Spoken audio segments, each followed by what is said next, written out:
નમસ્તે બધાને, welcome to my YouTube channel.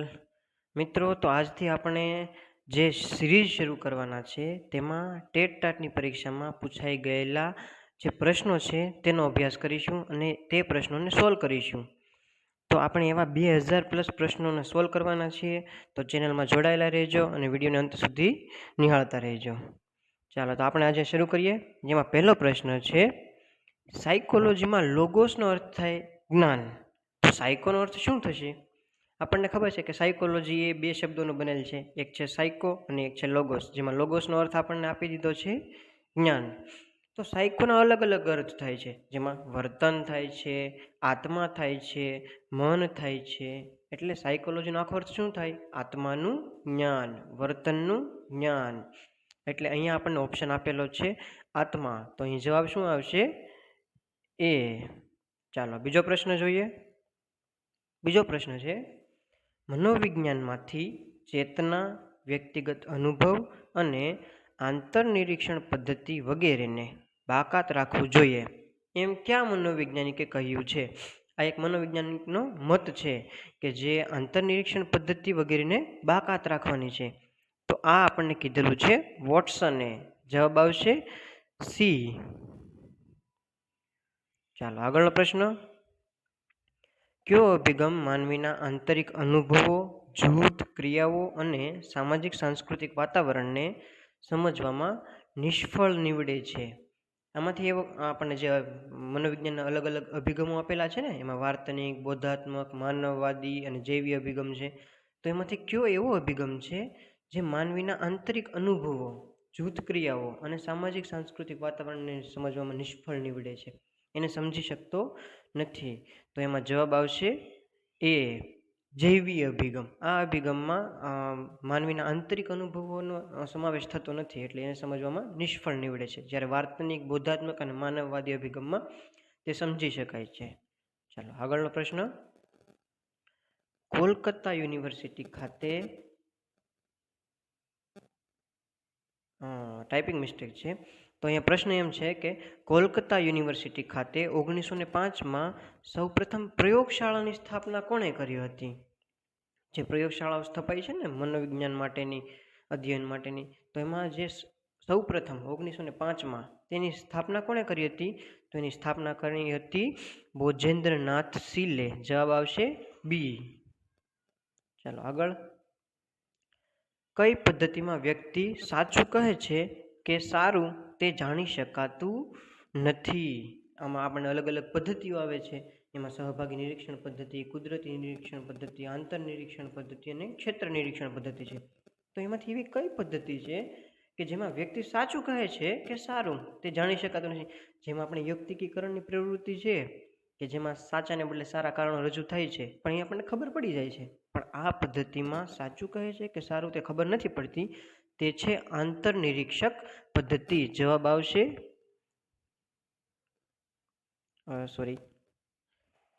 જવાબ આવશે એ, આંતરનિરીક્ષક પદ્ધતિ. ચાલો, આગળ જોઈએ. મનોવૈજ્ઞાનિક કસોટીના પરિણામોનું સાતત્ય એટલે શું? આપણે મનોવૈજ્ઞાનિક કસોટી હોય છે એના અમુક જે મહત્વના મુદ્દાઓ હોય છે ને, કે વસ્તુલક્ષિતા, લવચિકતા, સાતત્ય, વિશ્વસનીયતા, યથાર્થતા. તો આમાંથી સાતત્ય એટલે શું? તો સાતત્ય એટલે થાય છે યથાર્થતા. એ સાચી છે કે કેમ? તો અહીં જવાબ આવશે યથાર્થતા. ચાલો, આગળ, કઈ અભ્યાસ પદ્ધતિમાં વ્યક્તિના ભૂતકાળ અને વર્તમાન પરિસ્થિતિ પરથી તેના ભવિષ્યના વર્તન વિશે આગાહી કરવામાં આવે છે? આપણે જે અલગ અલગ પદ્ધતિઓ છે તેમાં જ વ્યક્તિના ભૂતકાળ અને વર્તમાન પરિસ્થિતિ પરથી તેના ભવિષ્યના વર્તનો, અત્યારે વર્તમાનમાં વ્યક્તિ શું કરી રહ્યો છે અથવા એણે ભૂતકાળમાં શું કરી લીધું છે, તેના વર્તનનો અભ્યાસ કરીને અહીં આગાહી કરવામાં આવે છે કે વ્યક્તિ હવે શું કરશે. કુંડળી જોતા હોય એવી રીતે આગાહી કરવામાં આવે છે. તો એમાં જવાબ આવશે બી, વ્યક્તિ ઇતિહાસ પદ્ધતિ. આગળનો પ્રશ્ન, એક વૈયક્તિક વિષયના તલસ્પર્શી નિરીક્ષણને શું કહેવાય છે? એક વૈયક્તિક વિષયના તલસ્પર્શી નિરીક્ષણ. અહીંયા શબ્દ આવ્યો છે વૈયક્તિક વિષય, એટલે કોઈ વ્યક્તિનો વિષય છે. તો અહીં આવશે જવાબ વ્યક્તિ વિષયક અભ્યાસ, એમાં જ વૈયક્તિક વિષયનું તલસ્પર્શ નિરીક્ષણ કરવામાં આવે છે. જવાબ આવશે ડી. પછીનો પ્રશ્ન છે, પ્રમાણિત કસોટી જે આશયથી કે હેતુથી તૈયાર કરવામાં આવી હોય તેનું જ તે માપન કરે તો તે પ્રમાણિત કસોટીનું કયું લક્ષણ ગણાય? જે આપણે લક્ષણો જોયા છે ને અલગ અલગ, તો એમાં એવું કયું લક્ષણ છે કે જે આપણે જે હેતુ તૈયાર કરવામાં આવેલી છે એ હેતુનું જ માપન કરે, એવી કઈ કસોટી, એવું કયું છે લક્ષણ? તો આપણે એ જોઈ શકીએ છીએ યથાર્થતા. શું જવાબ આવે છે અહીં? યથાર્થતા. સોરી, અને આગળના એક પ્રશ્નમાં મારે ભૂલ થઈ ગઈ છે.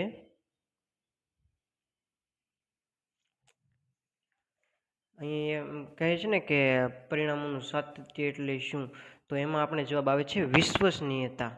અહીં જવાબ ખોટો છે, જવાબ આવે છે વિશ્વસનીયતા.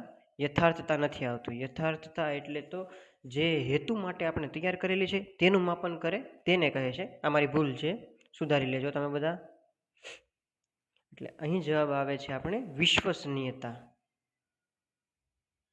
અને આ પ્રશ્નમાં જવાબ આવે છે યથાર્થતા. સમજાઈ ગયું બધાને? ચાલો આગળ.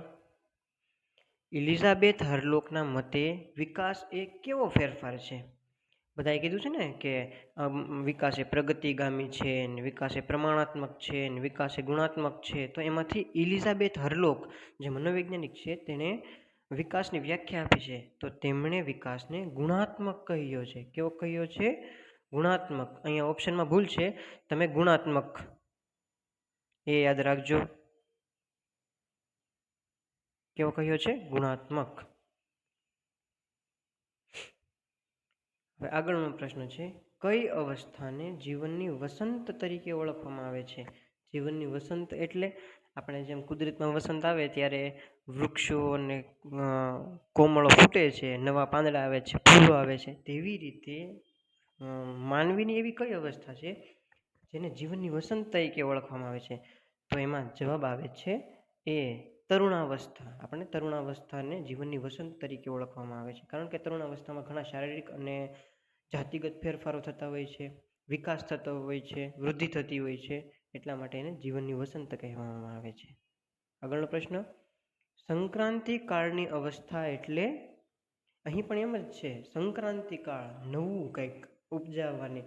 નાના હોય ત્યારે આપણે એટલી બુદ્ધિ ન હોય, એટલે આપણે મેચ્યોર પણ ન હોય, એટલી સમજ પણ ન હોય, પણ જ્યારે આપણે સંક્રાંતિ કાળમાં પ્રવેશીએ છીએ ત્યારે આપણને એક આદર્શ વ્યક્તિત્વ ગમે છે, આપણે કોઈકના જેવું બનવાનું વિચારીએ છીએ, આપણા શરીરનો વૃદ્ધિ અને વિકાસ થાય છે, જાતિગત અંગોનો વૃદ્ધિ અને વિકાસ થાય છે. તો એમ એ આવે છે તરુણાવસ્થામાં.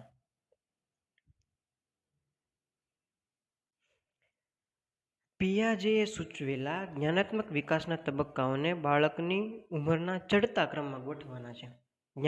જીન પિયાજેએ જ્ઞાનાત્મક વિકાસના 4 તબક્કા આપ્યા છે.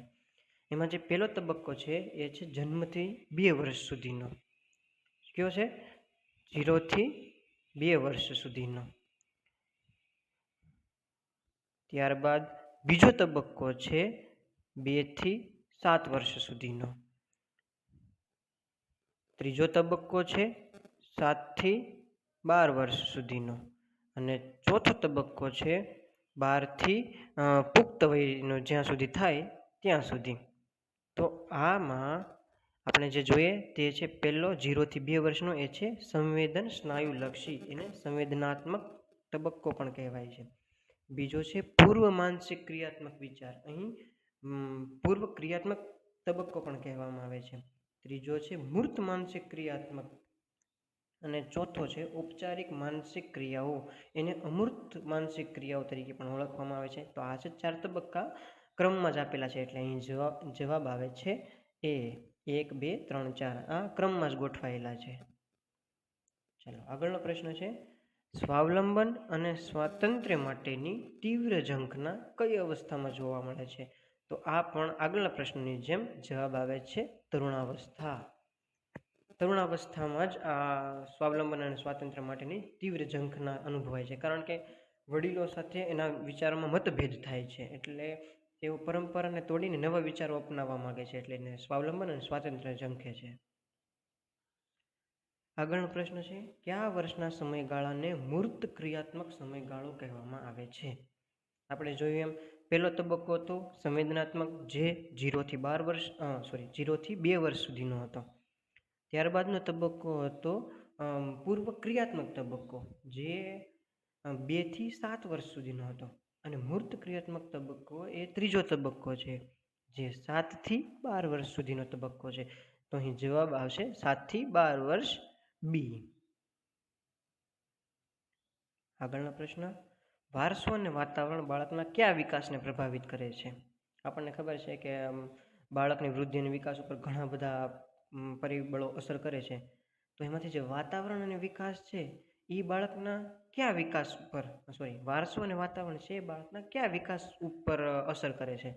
તો એના સામાજિક વિકાસ ઉપર અસર કરે છે, તો કે સાચું છે. સંવેગાત્મક વિકાસ ઉપર અસર કરે છે, તો કે સાચું છે.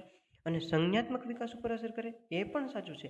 એટલે આ પ્રશ્નમાં જવાબ આવશે ડી, આપેલ ત્રણેય. કેમ કે વારસો અને વાતાવરણ એવી વસ્તુ છે જે બાળકના સામાજિક, સંવેગાત્મક અને સંજ્ઞાત્મક ત્રણ વિકાસ ઉપર અસર કરે છે. આગળનો પ્રશ્ન, મનોજાતીય વિકાસનો સિદ્ધાંત આપનાર મનોવૈજ્ઞાનિક કોણ હતા? આપણને જે અલગ અલગ સિદ્ધાંતો આપેલા છે એમાંથી છે મનોજાતીય વિકાસનો સિદ્ધાંત. તો એ સિદ્ધાંત આપેલો છે આપણને ફ્રોઈડે. ડોક્ટર સિગમન ફ્રોઈડ, એનું પૂરું નામ છે ડોક્ટર સિગમન ફ્રોઈડ. ચાલો આગળનો પ્રશ્ન, સામાજિક અધ્યયનનો સિદ્ધાંત કયા મનોવૈજ્ઞાનિકે આપ્યો છે? આપણને ખબર છે કારક અભિસંધાનનો સિદ્ધાંત સ્કિનરે આપેલો છે, એટલે એ તો આવે નહીં. અને ઉપર પૈકી એક પણ આવે નહીં, કારણ કે આ સિદ્ધાંત આલ્બર્ટ ભાંડુરા અથવા આલ્બર્ટ બાંડુરા, એને ભાંડુરા પણ કહે છે અને બાંડુરા પણ કહે છે. તો જવાબ આવે છે સી, આલ્બર્ટ ભાંડુરા. ચાલો આગળનો પ્રશ્ન, પાવલોવના અભિસંધાનના પ્રયોગમાં પ્રબલન તરીકે શું હતું? તો જો મિત્રો, પ્રબલન એટલે શું? જે ક્રિયાની દ્રઢતા વધારે, પ્રાણી કે વ્યક્તિને ક્રિયા કરવા માટે પ્રેરે, તેને શું કહે છે? પ્રબલન. પ્રબલનને ઇનામ તરીકે પણ ઓળખવામાં આવે છે. તો એ હતું ખોરાક. જવાબ શું આવે છે? ખોરાક. આપણને ખબર છે કે કૂતરો જ્યારે ઘંટડી વગાડવામાં આવે ત્યારે પહેલાં લાળ ઝરતી ન હતી, પરંતુ ખોરાક આપવામાં આવે તો લાળ ઝરતી હતી. એટલે ખોરાક એ એક પ્રબલન છે કૂતરા માટે, જે એને ક્રિયા કરવા માટે પ્રેરણા આપે છે. ચાલો છેલ્લો પ્રશ્ન, આંતરસૂજ દ્વારા થતું અધ્યયન કયા મનોવૈજ્ઞાનિકે સમજાવ્યું છે? આપણે જેમ જાણીએ છીએ એમ કે આપણું પ્રથમ વિશ્વયુદ્ધ ક્યારે થયું હતું? 1914 થી 1919.